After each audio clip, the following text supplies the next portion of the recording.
In this video, I'm going to talk about the dirtiness and the ugliness as it relates to the homeless crisis that we're facing here on our planet Earth. Now, I'm not talking about the dirtiness of the homeless. I'm talking about the stigmatism and the dirtiness that's associated with it. We tend to always want to sweep things under the carpet and pretend that it doesn't exist because being unaware is being ignorant to the problem. Now, I've worked with many homeless on the streets. I know their stories and many of their journeys and what led them there. And they're beautiful souls filled with light and hope. But unfortunately, their soul footprint led them to a temporary path of darkness. Now they'll come to the light eventually in their own time. But what I see that's going on in the world right now is completely filthy and ugly, because individuals are going and giving a small token of money to take a video of the homeless and posting it on their social media saying, "Look at me, look what I did, I helped the homeless," and seeking all this outward recognition and not even taking into consideration that these people that are on the streets are in the most vulnerable state in their life. And they're completely vulnerable, completely just at the moment broken. And to plaster that all over social media is so disrespectful for the person that's vulnerable right now. And taking advantage of that vulnerability is absolutely disgusting, because putting it on social media when someone is such a desolate place is just, I feel like it's such a cruel act to humanity. And some of these people, they could be addicts, whatever they may be, but doing that really just shows lack of empathy for humanity. I've, as I said, spoke to so many, and many of their stories are so heartbreaking. And we can't judge because we haven't been there. And we all have a different soul footprint, DNA on Earth. And it's not right for us to judge or cast judgments because we don't know their story.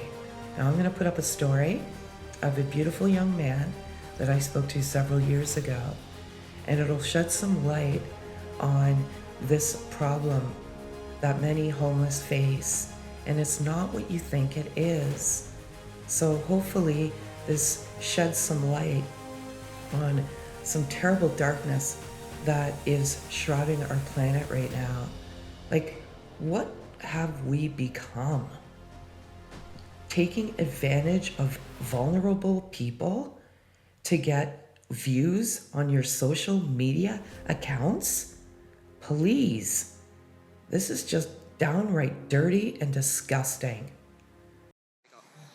Sorry, Jesse, can you repeat that again? How long ago did your housing situation become unstable? Around 20 months to 2 years ago.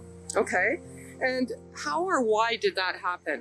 Well, I moved back in with my parents about 2 years ago. Things were stable for a little bit, and then they started to get very ill.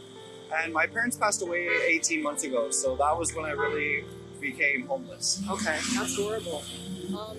Do you feel more safe or less safe since leaving home, and why? I feel less safe because I guess there wasn't really problems at home, so I always knew I had a safe and nurturing environment there. Okay, perfect. Where did you sleep last night? Last night I slept at the waterfront. Okay. Where do you usually sleep? I used to sleep at a hostel at Church of Richmond. It cost me $17 a night. Okay. Are you trying to change your housing situation? Yes, I am actually. I'm starting back in school in January, and Awesome. I've lost the direction. Excellent. If so, how are you trying to do that? I've been applying for apartments through Toronto Community Housing. They have a really long waiting list. I also have a housing worker at the Woodbury. Okay, great. What challenges do you face in trying to find a more stable situation? My age, for one. A lot of people don't want to rent to me, but I find when I go and look at apartments and stuff, a lot of people have hindrances because I'm so young. They don't know if I'm reliable. Okay, perfect. Thanks, Jesse. What is good or positive in your life right now? I'm sober. Excellent. Okay, being on the streets, how do you think people perceive you? I find a lot of the time there's a lot of, I hate to use the word ignorant, but that's what I feel. There's a lot of ignorant people in the city. They assume that because I'm out here, it's a choice to be out here and that I must be addicted to drugs or not wanting to make my situation better. So. Okay, excellent. Oh no, thank you. Okay, how do you get money? I panhandle. Okay, I give you that $20. No, you put it back in your purse. Okay, thank you. Okay, how many times each month do you have an interaction with the police and what usually happens? I would say it's pretty safe to say on average I interact with the police at least once a week. Now that I've been in the regular spot, they've come to know me. I don't really get harassed as much, but before I would get held up for a long time. They would detain me, find out if I have any warrants, harass me, search all my stuff. Okay. You already answered this for me, but I'd like to get it on video. Do you go to school? If so, what year kind of school are you in? If not, what was the last grade kind of school you attended? I graduated high school and I'm going to be attending George Brown in January for culinary school. Great. Okay. So there's no reason why you left. What kind of support or help would you need in order to get back to school? I'm having a lot of difficulty finding funding for supplies and clothing and stuff like that. I'm currently receiving Ontario Works, and Ontario Works doesn't supplement any of that at all. They only supplement if you find employment, not school. Do you see yourself in 5 years? In 5 years, I hope to be a lot closer to my goal. Eventually, I'd like to be a Red Seal chef on a cruise ship. So, excellent. What is your definition of mental health? Mental health, I guess it's having a clear mind and how you feel about yourself. Okay, thanks. Who do you rely on, top 3, when you need help? Myself, my girlfriend, and I guess the general public. Okay.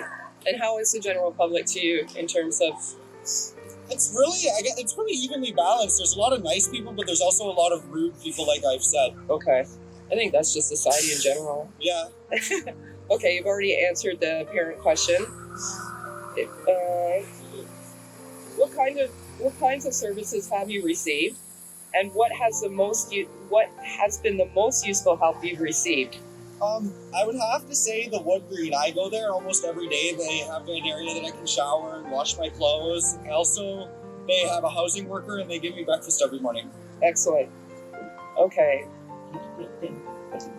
Have you had any experiences with services that would make you not want to go back? And if so, why? Streets to homes. I refuse to deal with streets to homes. I find they're very biased. And I had a streets to home worker for a few months, and he was skipping out on appointments. He was making it so I would miss appointments because part of their thing is that they'll drive you to any housing and stuff like that, and they weren't showing up. Okay, perfect. Okay. If you have not sought help from public or nonprofit agents, you've been seeking help from nonprofit agencies, okay? What kind of help or services do you wish were there for you that are not available now?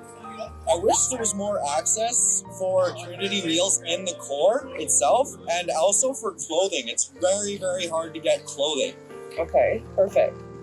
I think that's it. So one final thing I have for you, Jesse, is first of all, thank you very much, and I wish the best of luck for you.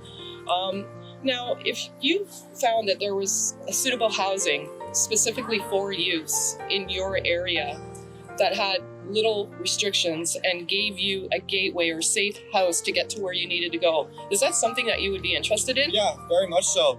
The whole reason I don't go to shelters and stuff like that is because I'm sober now, and this city's sheltering system is plagued with drugs and violence, especially the youth system. Okay. It's quite bad. So if you had some more of a safe environment that wasn't regulated like that, it would be a lot better.